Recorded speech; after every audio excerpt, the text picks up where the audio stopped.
So, we're going to break the nervous system into two major categories. So we'll do some anatomy stuff first.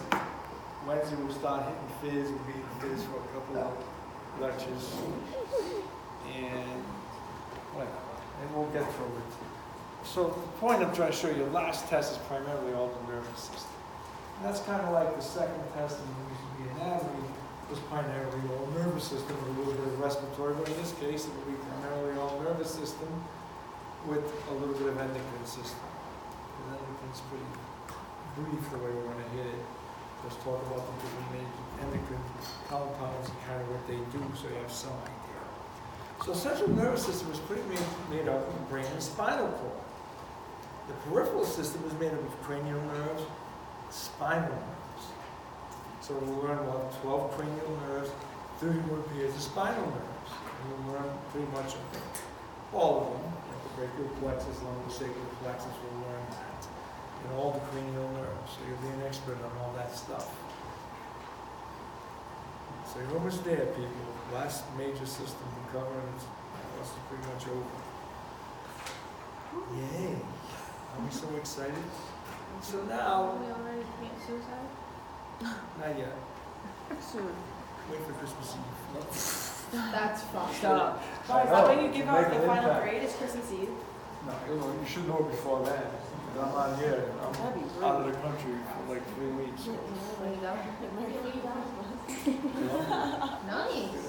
So sensory is going to bring information from the outside world back into the body. So it takes it from the peripheral system to the central system. That's what your sensory component is going to do. The motor component is going to react to it. And react to the stimulus by bringing that information back out to the motor system to make something happen. So in other words, you touch something hot, the information comes in, you're pulling your hand away. That's the motor system making that happen. It's as simple as that. We break the motor system. It's motor, not motor. Motor would be M-O-D-A, motor. You know, so depending on where you live in Rhode Island, you just pronounce it all differently. Right? 1, 2, tree instead of 1, 2, 3. Instead of both. Take both of them. So, voluntary is pretty much a somatic motor system, controlling your muscles of your body, which you're kind of familiar with. The involuntary system then is going to control the cardiac smooth and also glandular function. That's coming primarily from your brainstem. You don't have any control over that. And notice we break it down to sympathetic and parasympathetic. So, rest and digest, or fight and flight. So, parasympathetic is your resting system. Your stress system is the sympathetic. Thank God, the majority of the time we're living in this. Because if you're living in this way too much, you're not going to be here for a long life. You're going to die younger. There's a lot of damage to the body. When you get to the endocrine, we show you that. It's like you don't get at least 6 hours of sleep a night. You don't live as long as someone who sleeps 6 to 8 hours a night. Because the body does all its repair and healing through the night when you sleep. That's when the DNA repairs itself. So you're not getting that opportunity. So let's look at this. This table kind of summarizes this whole peripheral system. So the central system, brain, spinal cord, kind of its own entity. But the peripheral system goes further. So we break this sensory system into somatic and visceral. Somatic meaning body, visceral meaning organs. Okay? Now, we go from there, general information about it, touch, light touch, deep touch, right? Pain, pressure, vibration, temperature. You can feel all that. You can tell this room's cooler today than it was the other day. It's the way the heating system works in it. It's either freezing or they boil you out of a room. We have money to waste this day. Now, what do we mean by this term called proprioception? What is proprioception? Just a term we put there to make you think about it. You know, somebody's got nerves chewing their fingers off. Is that the It way doesn't you help. like? This gives you sore fingers, what? Who's answering? I'm attempting to. All right. Um, Yes, you are, nobody else is. is that like the way like you perceive things through like your skin and like touch? I'm just going off. Almost there, almost there. A little more detail. All right, let's give you an example. If I put you in total darkness right now, would you know if you're sitting or standing? Yeah. Yes. That's called perception. You're aware of where you are in time and space. So someone near you is touching you, that's proprioception. To the skin, the whole body, that's proprioception. So you're always aware. When you drive a car, you don't look at the floor to see where your feet are, to put them on the gas pedal or the brake? No. And that's one reason why you shouldn't wear a soft collar and drive. Unless you're a priest. No. I mean, why do you think? It's not because of the restriction of range of motion. When I traction on neck, you will lose some of your proprioception into your lower extremities, not be as aware of it. So you could hit the wrong pedal. And you lose that as you get, how many old people go through, right through the restaurant? They should go through. Well, They have to go for a road test. They should do a road test, so when you're like 80 or older, you should go for a road test. Yeah. And some people would be fine, but some people just can't drive. Since they were 16, they couldn't drive. Should never got a license, but that's beside the point. I mean, that's what keeps lawyers rich, because they're always in accidents. But, number one state in the country for automobiles, so New Jersey and Rhode Island. Makes sense. Yeah, they really got it, basically. Well, fucking can't drive in this state. Nope. So, I had drive 3 nine- people trying to run me off the side of the road and cuss me out for it. Like, what? I can't believe somebody cuss you out. I can't believe that. Oh, they was lucky I had some place to be. She has some- oh, she wouldn't be sitting here right now. She'd be in a police station handcuffed. Hell yeah, So at here least we you are. already know. So, notice for special sense, we put hearing, equilibrium, and vision with the somatic system. Now, hearing and equilibrium kind of go along. They're in the same cranial nerve, and the cranial nerve number 8, which is the. It's had an anatomy before.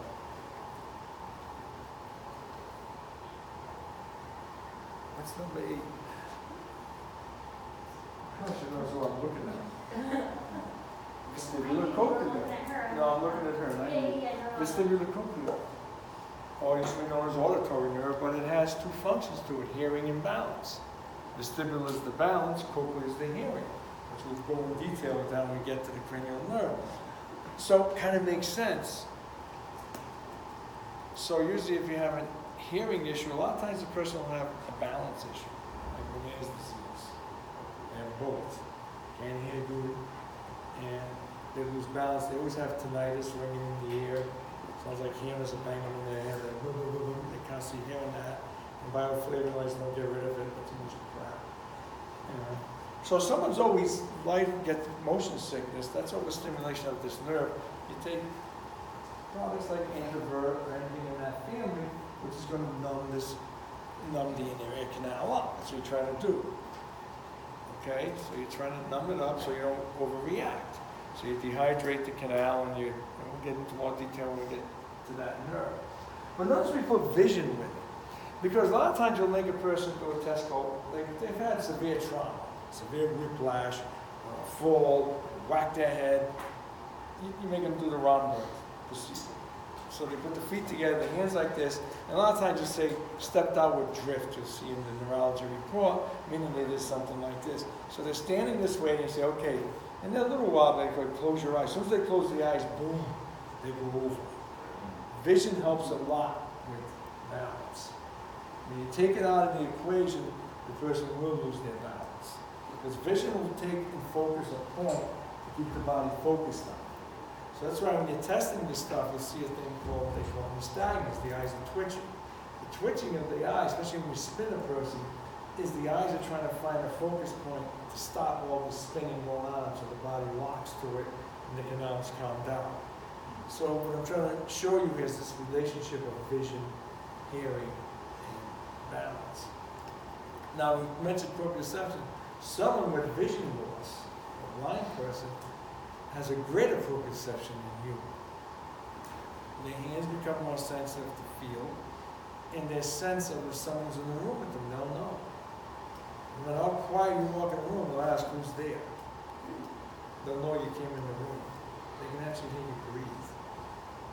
They become much more aware there are other senses that are working. Okay? When we go over to the viscera side here, well, you can't touch the stomach and stuff. So how it responds is by stretch. Like, you know you don't feel good because you're all bloaty and gassy. Well, that's the body telling you something's going on down there. That's its pain receptors, stretch receptors instead. But you still have pain, temperature, chemical change. You know that if you get reflux. Until acid's up in your esophagus because it burns like hell. So there you go. And you also have the nausea and hunger. That's part of like proprioception of the gut. You know, there's a problem. Yes, I should know there'd be a question. It was better when the tonsils just came out.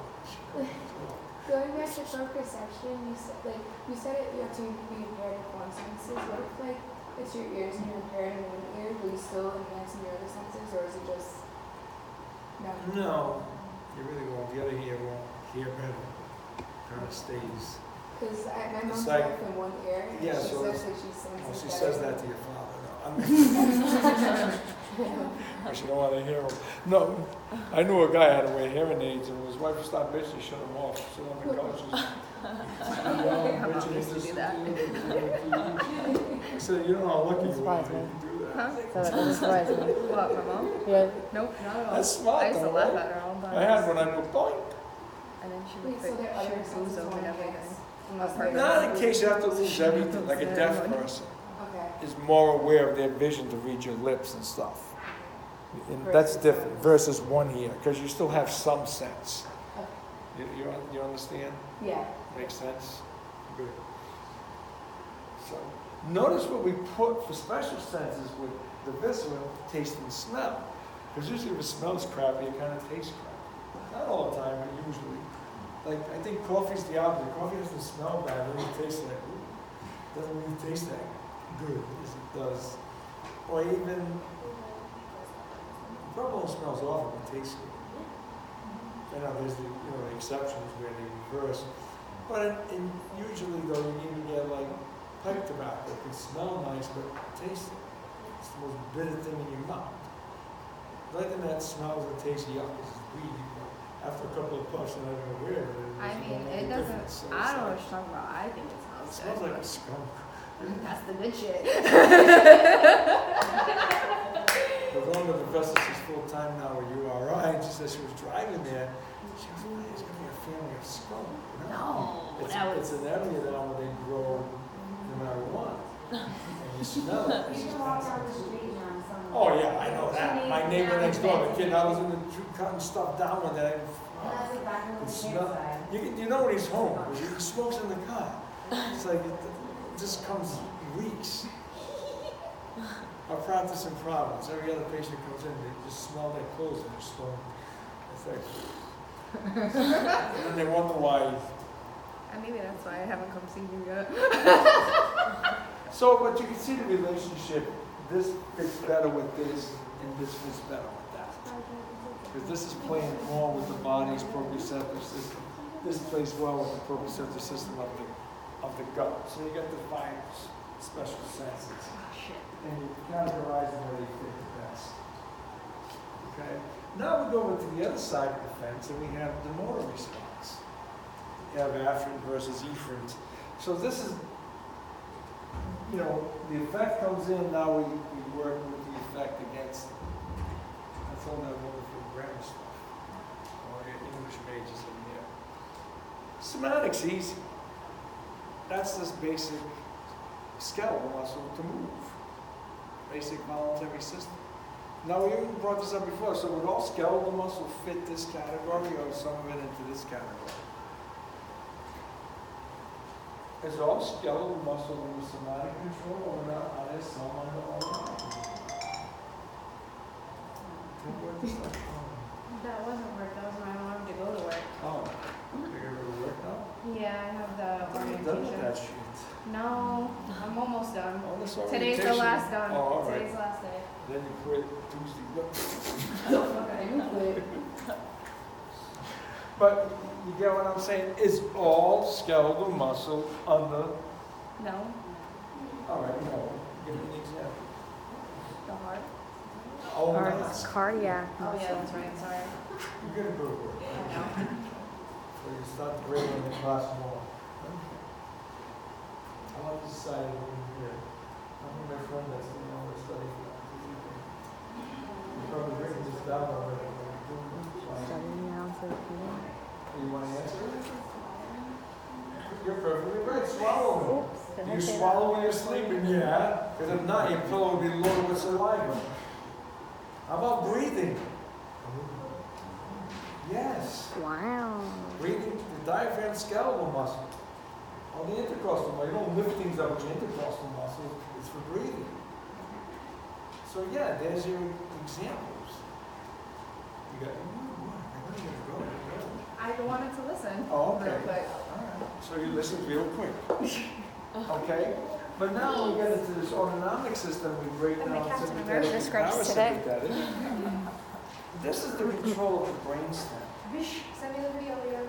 Will do. This would be, this would be, bye. This would be your heart beating, salivating in your mouth, sweating, and that's all autonomic. You don't really control that. You think you do, but you don't. And breathing would go there. Swallowing goes there. I think you swallow spiders when you're sleeping. I heard that wasn't real. It is real. It's in general biology book you read. When you, Wishful thinking. when you get to the arachnoid chapter, it'll tell you average human swallows 1 to 2 a year. Oh my god, I'm not okay right And now. then that's why you wake up full some days. Oh my gosh. Oh, a big spider. Because anything hits your mouth, the response is going to be to swallow. Oh, That's I why mean, you it wasn't get good. At least it's gone. it's gone. It's like a bite. Down it goes. Then it bites you, right? That's why you wake up sometimes with weird rash, so there's spider I don't bites. like spiders at all. Why is my mouth full? Oh my goodness. So there you go. Like I said, thank God we live here more than here.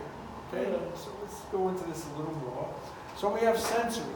Sensory, the cell body, as you heard in that video, sits outside the spinal column. Cord, rather, not the spinal cord, not the column. It's still inside the spinal column. Sits outside the spinal. So that's where the cell body sits. And when you have this swelling where cell bodies are in the nervous system, then known as ganglions. So the ganglion is a swelling within where the two nerves. So it's like a plug. Where your two extension cords come together. That's all it's like. So it's a nerve meeting another nerve. That's what it is. So we get this ganglion, known as the dorsal root ganglion or sensory. It is on the dorsal aspect or the posterior. On the ventral or anterior aspect, we have the motor cell body. Those you don't see because they're right within the spinal cord. And then the majority of the spinal cord and brain is made up of these guys known as interneurons. And the idea of them, these are the key neural pathways of the body, and they integrate the information. So now when you know all these terms, just come back to the computer. The keyboard is the sensory system. When you hit enter, and it starts processing it, and you see the thing going, that's this. It's taking the information and it's processing it. What do I do with it? And when it finally spits out, either to a printer or that it shows you something on your screen, that would be the motor response. So next time you use a computer, just think these three things. When I touch the keyboard, I'm stimulating the computer. That's sensory. When I hit enter to search for me, that's the interneuron system working, integrating it. And when it gives me the information on the screen, or I print something, that's the motor response. And if you keep that in your mind, you'll never forget these three things. Right? The sensory is going to take the information into the body. motor's going to kick it out of the body to respond to it. You can't make it any easier than that. So pretty much you got to think of this. It's like when you have those old porcelain fixtures, and you have a white wire on one side and a black wire on the other side. It's kind of how it works. So you got a sensory and a motor coming in. And when you're inside the nerve itself, you have mixed fibers of both. We have sensory and motor. So you can make the white wire the sensory, the black wire the motor if you want, whatever makes you happy. But just think of that in simple fashion as you're going through all this complicated. Now, when we go to the next bundle of slides, all the same stuff's going to be in their language. So I'm giving you first in plain English language. Then we're going to go into all the neural language. And when I look at that and I said, well, it's easy to give them this first. Get some of the anatomy things down in their head. Then let's worry about how this thing fires. So this is showing you an example of a basic motor nerve versus autonomic system. It's so pretty. Isn't it pretty? Yeah. Yes. Getting you ready for the holiday season with the colors. So many the colors. reds and the greens. So pretty. So we'll skip this for now. But this is the basic setup of a neuron. So nerve cells are known as a neuron. It's a nerve cell. And it looks like an egg with sausage links, a fried egg with sausage links in it. And it makes you cough. There you go. Something stimulating your throat when the response is to cough. Did you swallow this right? Let me read the straw.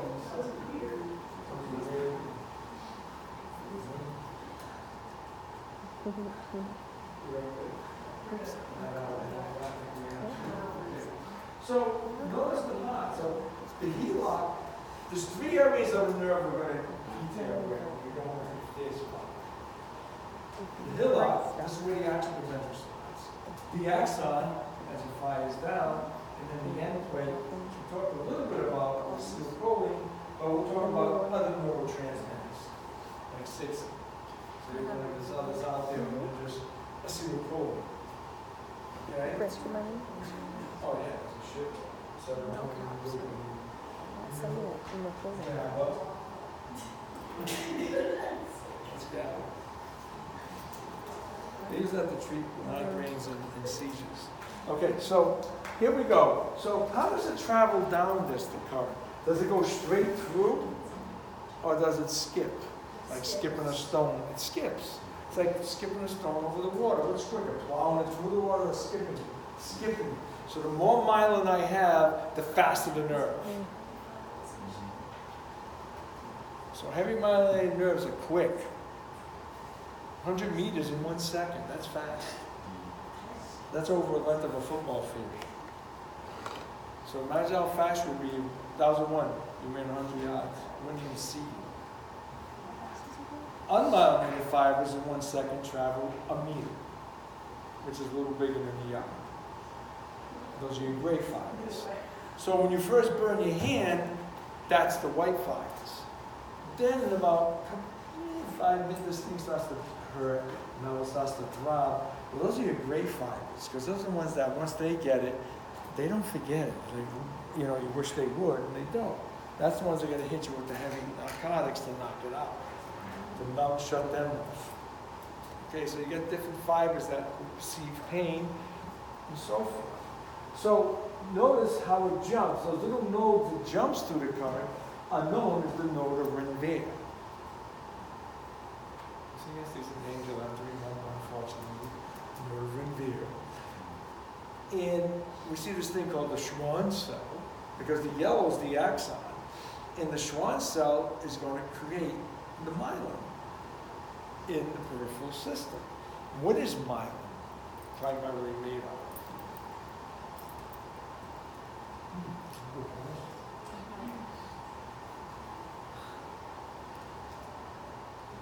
Fat. Fat makes a good insulator. Myelin insulates the nerve. Oh. So what does MS do? So what happens if you strip a wire and put it against metal?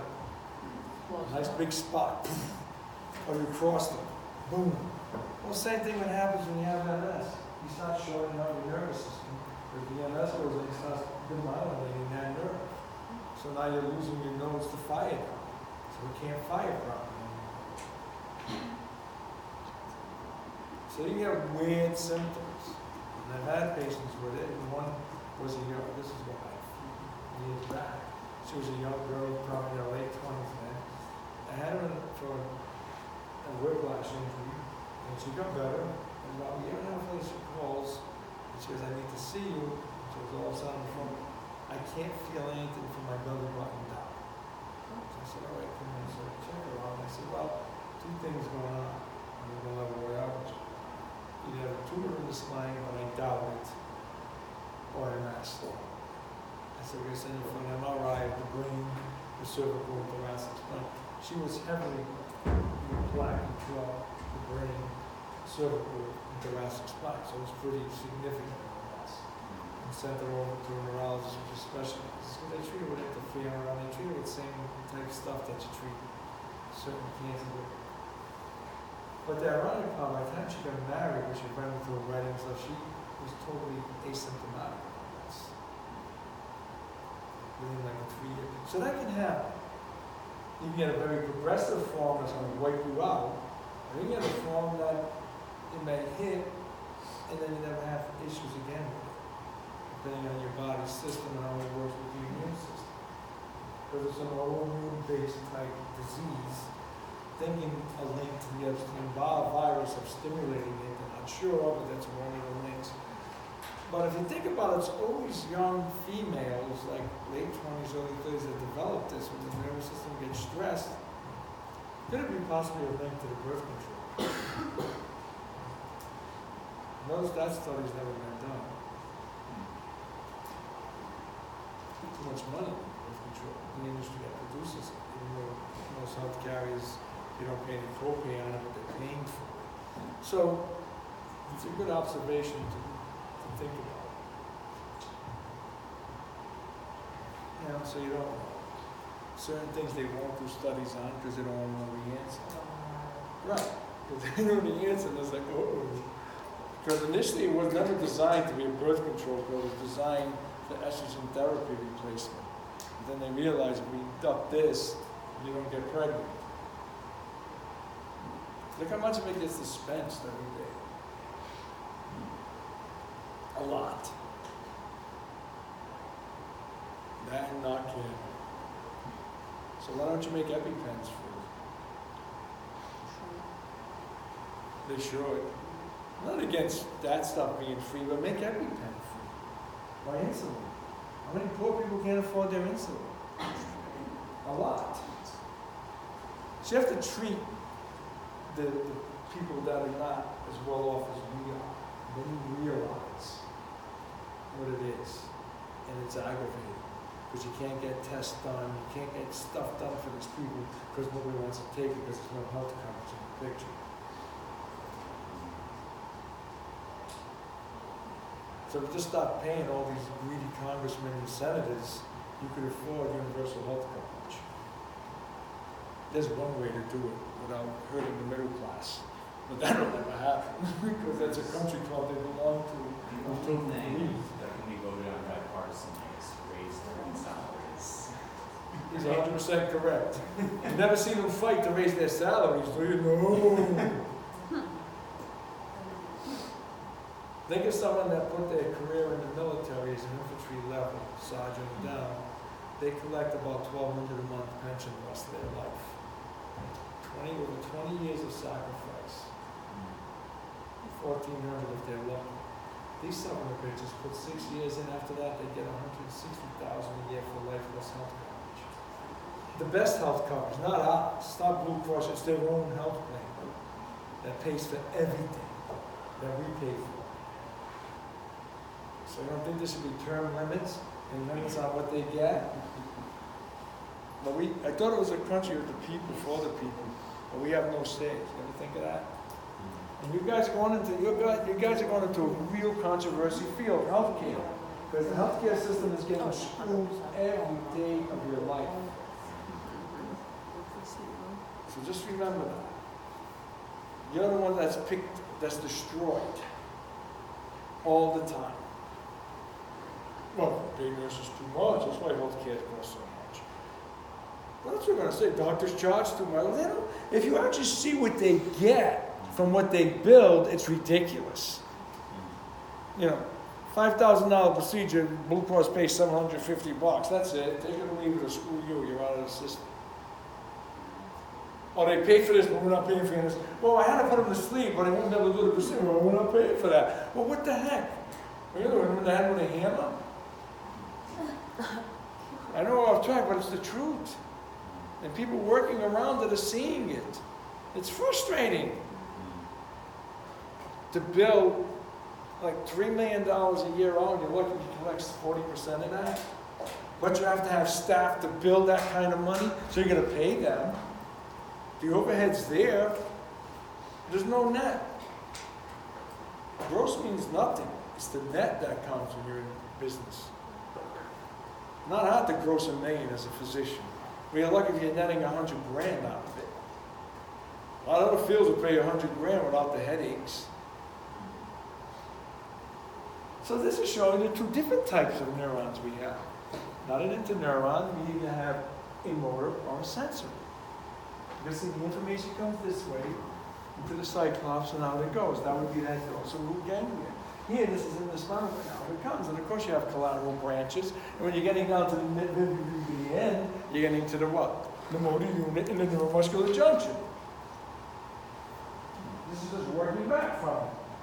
So if it looks like a fried egg with sausage links, that's a motor neuron. If it looks like an alien, that's the sensory. So this one is the and good. So if you get asked that on your last test, you can figure that out. Maybe. Like I said, pictures are a gift. A picture like that's a gift. Label it. Label it. Those are gifts. When you go into the word stuff, that's the nightmare. So let's look at this now. So let's go through some of this to show you what we're talking about. So right here is the ventral root, here's the dorsal root. So from this point all the way here is the sensory. This point all the way here is motor. When you draw an equator through this, anything dorsal or posterior is all sensory. Anything ventral or anterior is all motor. Just put that image in your brain. If you're dorsal to the equator, sensory. Ventral to the equator, motor. That's how it works. It's a wiring system. Yes, it gets complicated in the brain, but we're not worried about that. That's psych. We're not dealing with that. Or true neuroanatomy. We'll never go to that detail. It's way too much material. So now you see, so this is the dorsal root ganglion. That's that. And this coming right out like this, that's that. That's all these schematics are showing you. And then notice when we get here, there's the spinal, the natural nerve root, where it is. This would come out of the IVF, then it divides into the rami and into the nerves. So once you get to the actual true spinal nerve, at that point, you're mixed. You've got both fibers in you. As you can see, you have sensory and motor. But if I'm just a dorsal root, or like they say from the Midwest dorsal route, then that's just sensory. And if I'm a ventral root, I'm just motor. See, I knew if I gave you one, you'd know the other one. So notice what it says here. VS don't stand for Victoria's Secrets, okay? It stands for interneurons receiving input from visceral sensory, interneuron from somatic sensory. Notice you see interneuron here. So from this point back, there's interneurons all the way up the spinal cord, all the way into the brain. On the anterior side, though, no. We have motor neurons there because they're inside. So here they are. Those are motor. So you see ventral motor neuron, somatic motor neuron. You don't see any interneuron there. You actually synapsing on a motor neuron. So both of those Makes sides are the sense. same? What? So both of those sides are the same, they're just in a different view? Like visual? Yes. Okay. You mean the right to the left? Yeah, Yes, they're Okay. identical. okay. Good? Okay. Yeah, the kid label everything here, because you'll be able to see it. Yeah. So, let's go a little step further then, and let's talk about how do we support the nervous system. And there'll be one more that we add when we go into the other PowerPoints, but these are good. Mine are easy because they're in plain English. When I go into the next PowerPoints on Wednesday, it's in Greek. So if you understand Greek, you're good. Get it? Or Latin, whatever makes you happy. But not Spanish, sorry. That'd be too easy. Okay, so we have this first one called an oligodendrite. And notice these cells are all derived. Neuroglial cells have nothing to do with carrying current. They're not nerve cells, they're all connective tissue cells. So we're going to support this nervous system. We're going to help it. So the first family is the oligodendrite. All it is, it's going to make myelin within the central system. And we already talked about the Schwann cell. Well, I make myelin in the peripheral system. Then we have this other thing called a microglia cell. They macrophage things, meaning they do what? They eat things. They engulf them in. So they're like a white blood cell. Oh. And the last is the astrocyte, which has nothing to do with space. It's the synapse formation and nerve growth. So they're primarily found heavily in the peripheral system, more than the central system, because you don't get growth in the central system once it's damaged. You will in the peripheral system. Okay? And there'll be one more that we add when we get to the other set of PowerPoints. So that's pretty cool, isn't it? Basic English, simple, keep it simple. Now we go into monosynaptic versus poly. Monosynaptic means this type of system only uses one synapse. Sensory comes in and meets a motor and over it goes back out. Well, that's your reflex. Your stretch reflex is deep tendon stretch reflex. When I hit you with the hammer and you kick out, that's a deep tendon stretch reflex. Meaning it's going to come in and it's going to think of when two wires come close together, and boom, the current jumps across. That's what they do. They're close enough in the spinal cord, I don't need an interneuron. The sensory jumps right over to the motor and out it comes. So this theory with this type of reflex arc, you can be brain dead and still have reflexes. Because they're under the control of the spinal cord, not the brain. So brain dead means the higher part of your brain isn't working, the conscious part. The primitive part, which is the brain stem and cerebellum, that's still working. Okay? Polysynaptic is that one. Think about it. I burn my hand. That comes in now, it's got a synapse on an interneuron, go up to my brain, synapse on another thing in the brain, jump across now to the interneuron, jump across to the motor, that's another synapse, down it comes, synapses on the motor and out. 5 synapses before I'm out. Hence, polysynaptic, 2 or more. That's how most things work in the body. Always more than one. So if it's 2 or more, it's poly. Polysynaptic, more than one synapse. But that's pretty damn quick. That's amazing, isn't it? So you may ask, well, how does this work? So let's jump here and show you how it works. See this thing here called the tendon organ? That's known as the Golgi, G-O-L-G-I, tendon organ, the GTO. Not by Pontiac, no. Not the Beach Boys songs, but this is in the muscle. This is where the tendon and the muscles meet. So when you whack on this and you get that response, when you hit this, it stimulates this nerve fiber which goes in and it's going to arc across onto a motor fiber response because the reason is it's a stretch response. It's a quick stretch response. Now when this tendon gets stretched, it's saying to itself, if I don't react, I can be torn off the bone. So it's a self-defense of the muscle. And those are known as deep tendon reflexes. You hit them with percussion all over the body. And you can tell what nerve roots are working and what not working. The other reason why muscle can lose memory or has memory, and why that KT tape works, physio tape, is because of this, the muscle spindle. That's where the muscle memory is. That's where it keeps the information to do a specific task on. And that's where it has communication with the brain. And when you don't use it, you lose it. So what the KT tape does when you've got an injury, somebody becomes subacute, and you can get them into rehab and work them. When you're taping them, that's that pretty colored tape that's expensive as hell. When you come over here and you're getting around where that would be, you know, right here's the tennis. So it's not crossing over, you know, somewhere in this, you tighten the tape. And then the tape just stays relaxed here, tight here, and relaxed here. So every time you move, the tape tells the brain to keep that muscle firing, to stabilize the joint. So it does wonders.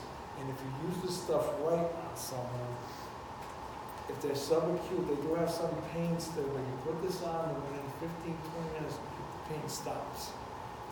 And they walk without a limb. And they can perform. You put it on a minimum 5 days straight. Don't take it off, it's waterproof, and keep it on. Or you put it on every time you're under stress demand of working out or performing. They put it on. You see it on all your athletes. They make nice colors now. And that crap's not cheap. To buy a pre-made cut to go to a joint, it's like $20 a box, and that's like 3 times you can use it. But if you buy a nice huge ball of it, it's cheap. It's a pain in the ass. It is, because you get stuck to the scissor and everything else. It's not easy to work with. It's easy to work with if it's pre-cut. Just put it there, and, but you know, and then you don't have to figure out how to put it on someone because it's already cut the way it's going to go. Like around joints is designed to do that. But it does work wonders because it's playing with the thing called the muscle spindle. So the muscle spindle is involved with responding to the brain to keep tone to the muscle. The tendon organ, or Golgi tendon organ, is involved with the reflex. So you have 2 different functions. Okay? And that's it for today. So remember, the test has been moved to the 18th. I told you that. Your study guide's been up. It got posted up, I think, Thursday or Friday. I forget. I'm not going to write the test to fit the study guide. I did it last practice this time. I said, we're going to get up. Let me put on there what I will be talking